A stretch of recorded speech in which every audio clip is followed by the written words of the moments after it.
Guys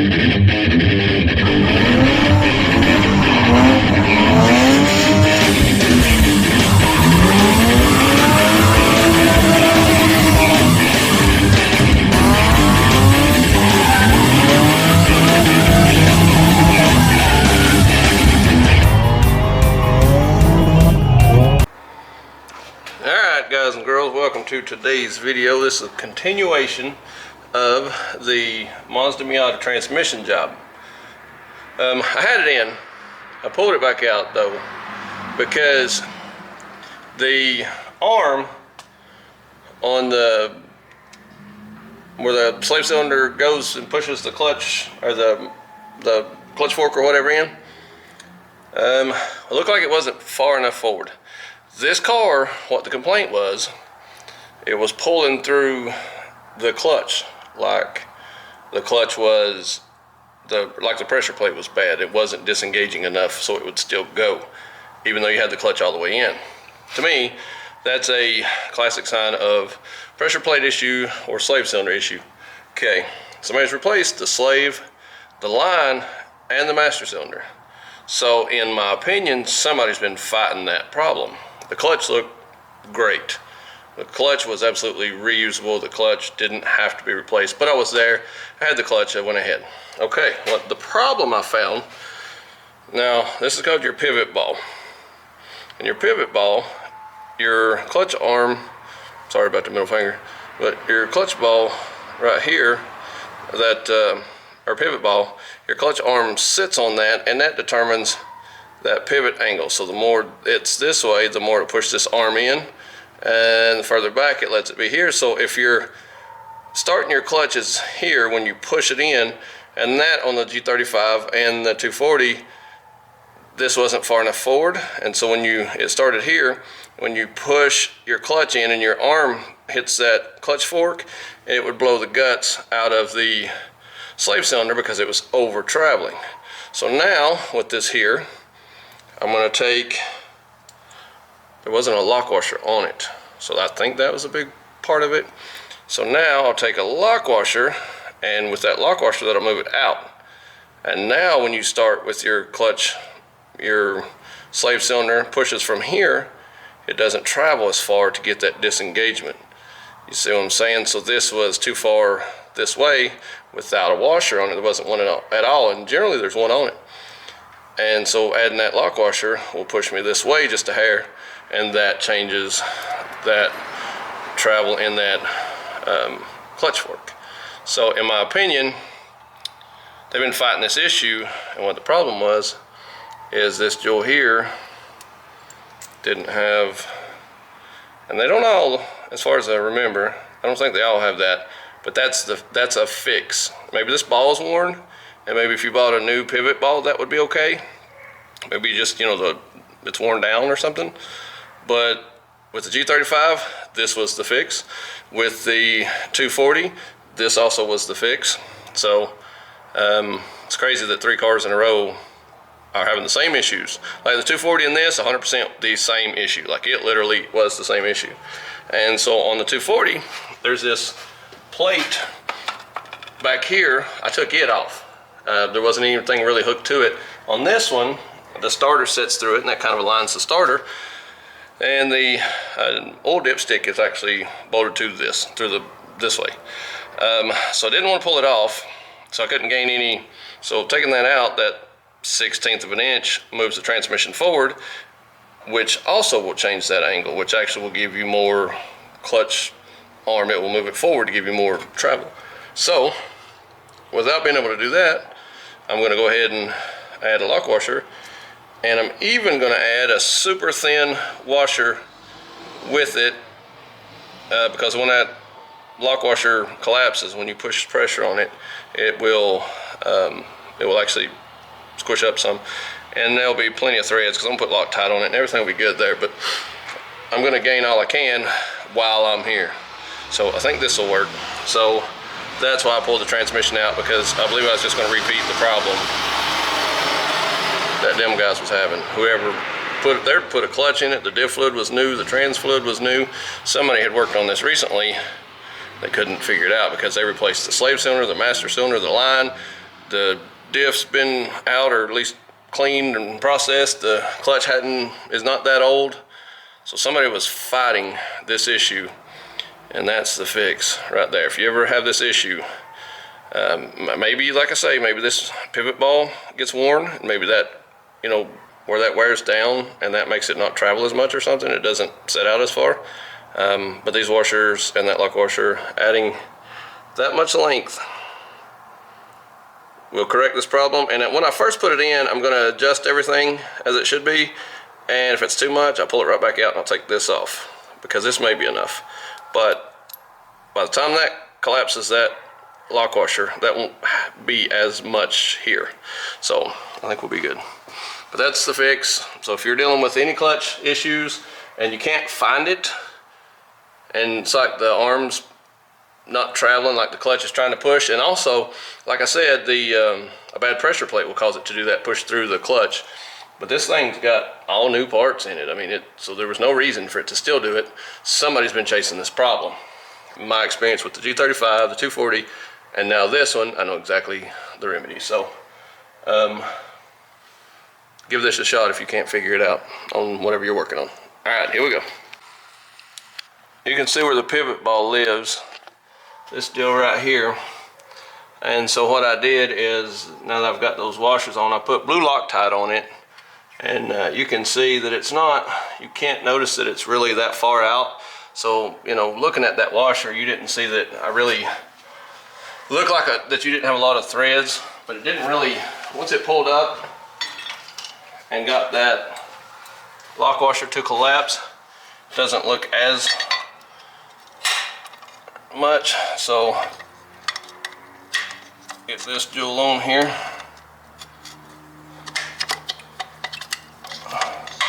Now, for this to be that far back, that moves that way forward, and that was the problem.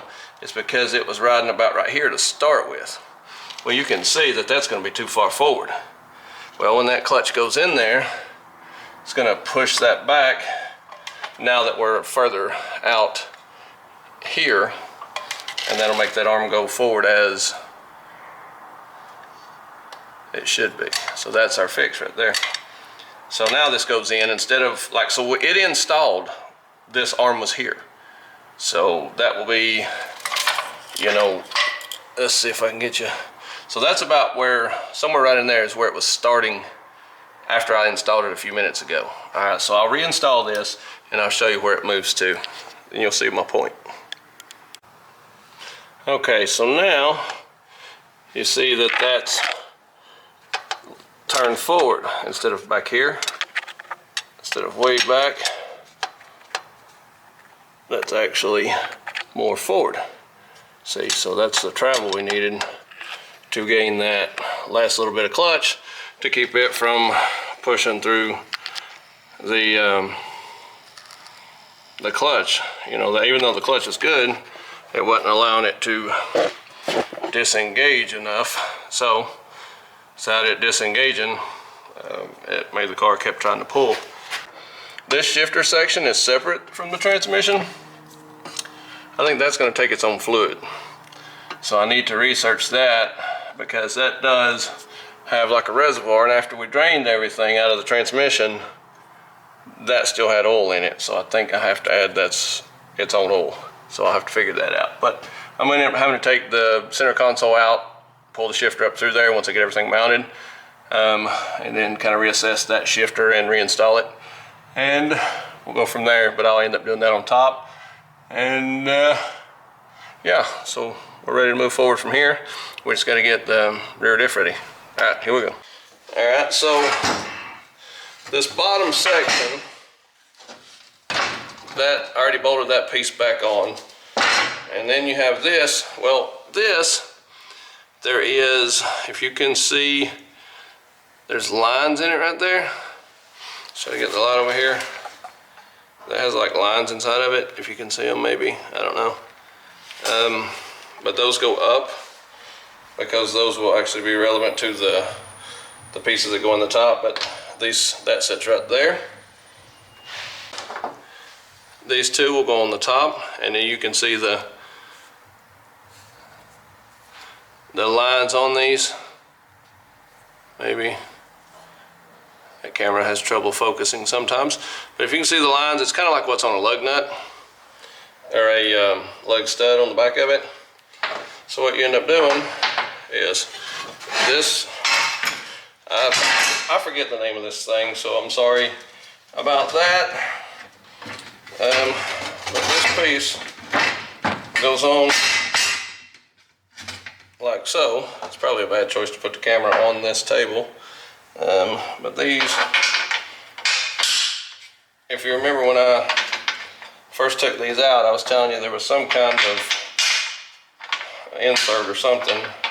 I couldn't figure that out, but anyway, those go there.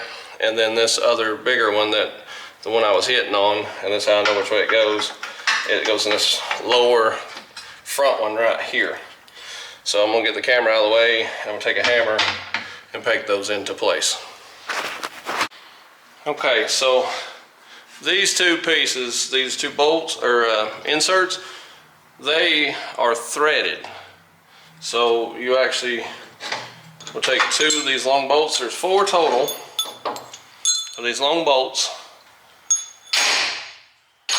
One will have a sleeve on it. Okay, yes, in comparison to one of the others, it has this sleeve on it. Okay, the one with the sleeve, let's roll this over. The sleeve will actually go in the one with the insert piece. And that one will tighten there. And I will use I'd say the worst looking ones went on this end. Now, this thing will still pivot because the aluminum piece on the bottom, the spacer looking deal, it will still move. So it may take you a second to find where it actually lives. And then you still gotta get the bottom just placed just right. May have to fool with it just a second, but let me get it lined up and we'll tighten these jewels up. Alright, so gathered these up. Now, these take a 17. And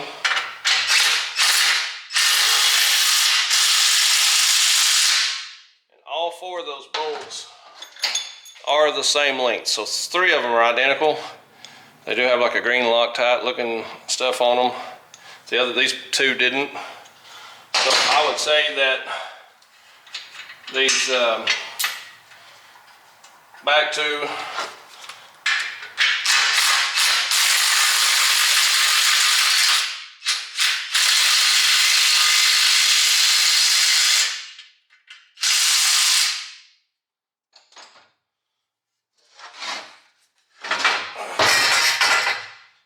for some reason that one's coming way further out.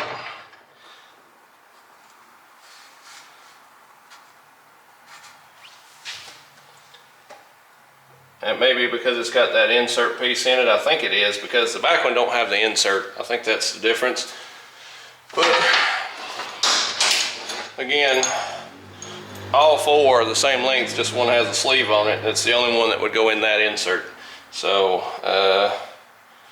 I guess it just has to be that long, because there's no difference in them unless there's something missing. There's no piece missing there. This has the aluminum insert in it. Has the cap, that has to be it. So I guess this thing's ready to go back in. So we'll hunt the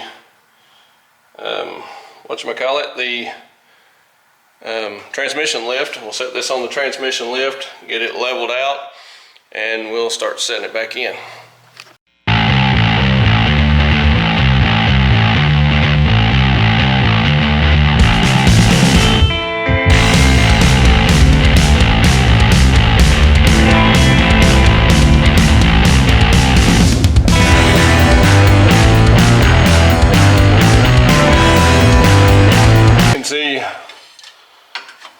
Right here, I have to put a nut on both sides, and then I'll be able to let the jack down. Okay, so I did put a dab of blue thread locker on the end of the bolt because these don't have any kind of lock washer. And it's kind of running off the bottom, but there's enough up on the thread to work.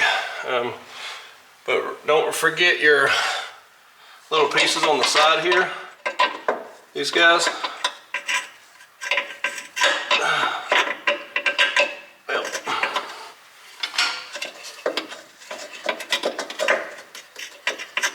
I may have the wrong side. Let me check the other one, maybe the right one.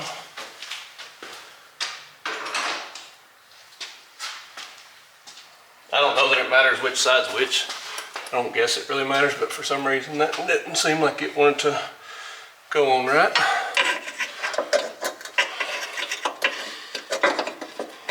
Let's see here. I'll get it started. There we go. Put both of them on. Yep, that's it. Starter bolt.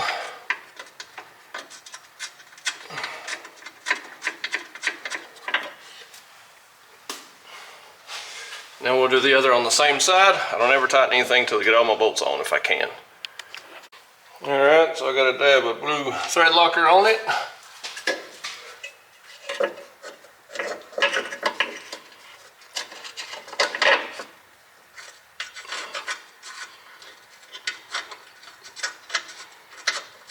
Get our bolt started. So I get our bolt started right there. Alright. Now, like I said, you have to make sure these are on those two little bolts right there on the side, because it'll want to fall down.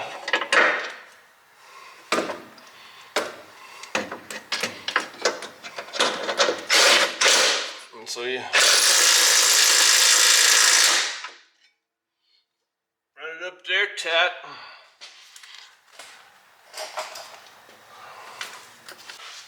I do have blue thread locker on them.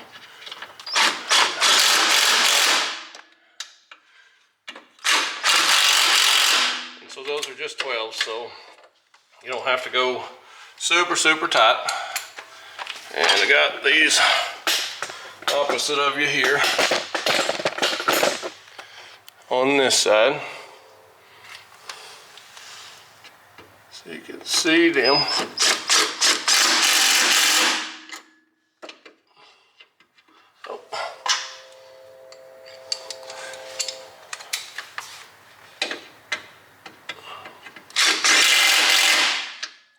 So that gives you the rear diff in. So now the axles and the front piece up there. So I had to push the side over because I still had it under the transmission. So if you can get it up on the transmission where it lives, that's cool.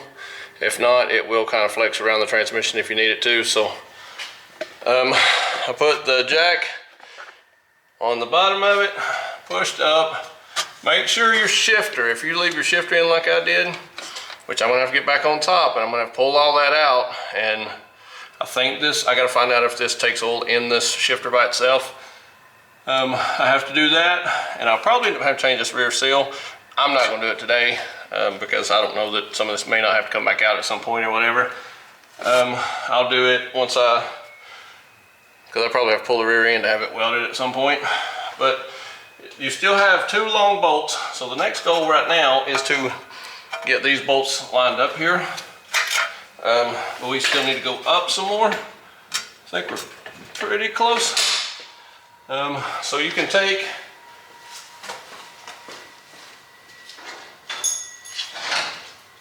a lot of times you can use a Phillips screwdriver as an alignment tool, or a flat if it'll fit in the hole. You can bring your, one side over, so such as that. You can use one to bring it over to start an alignment, and then once you get one in, the other one should follow suit. You get them up, you start hand tighten, try to find, where they'll start pulling up. Both of those I think they're trying to go. Maybe not. You may have to do some tweaking on the. I'm gonna find to match the holes up here, because when they start threading up, but I'm gonna before I put these in, I'm gonna check all my wires and stuff one last time, make sure I didn't miss any wires. Okay, all my wires look good. So these have like a dowel in them too. So you gotta try to find that sweet spot on the top. There we go, that's a good one. And you gotta find, there we go, I got it right there. Okay, so once you get them started, you can go ahead and take your 17 and run these jewels up. And you may see it kind of straighten up. Maybe I didn't have that one. I must have it pretty straight because it didn't seem to go anywhere. All right. Hope that didn't affect the alignment. All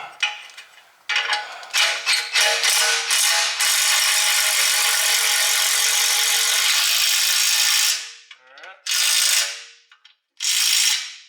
So that one's on. We've got one more, it goes right here, and that'll actually pull up just a hair because there's a gap here. Either we'll pull this down or pull the metal up. Then we'll be able to, we could probably let her jack off now. Let her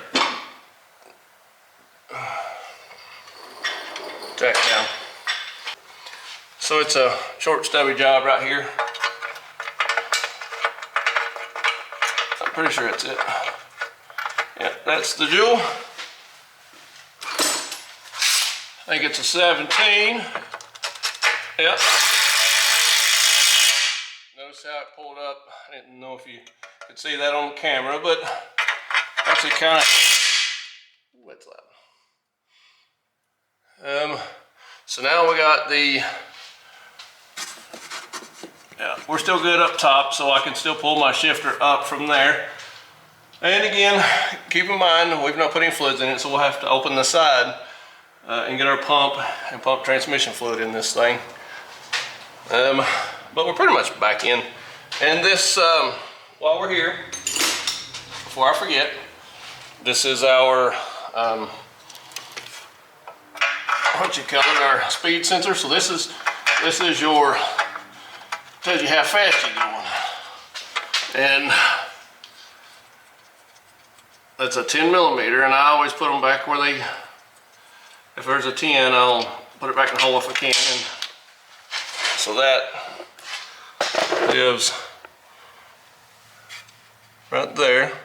So between, right after these two bolts and before this one, so between about in the middle, it's right there, and there's a 10 millimeter, just a little guy, that holds that in. And that will finish up the, what you call it, the speed sensor. So I get the speed sensor in. What we will have left now will be the drive shaft, both axles, and let's see, and I got to button up this harness back up to the side, but this thing's a little bit of a pain to get in, and I started to put it in before, but I think it would have been in the way. I think that's the best way to put it in there, is through that metal frame. But yeah, let me try to get this 10 millimeter started and we'll move on to the next part. All right, so now we're down to this wiring harness, and it's got little snaps all the way down here. Some of them broke, some of them didn't, and these will slide back and forth on this wiring harness. So you just take them, put them right back where they live if you can. And like I said, some of them move, some of them will actually slide. Yeah, so we're going up now. And so we're here. And now we got a ground right there. Put that little ground on that guy. Let's tighten that jewel. Alright. We got the axles and the drive shaft. Alright, here we go. I'm feeling high.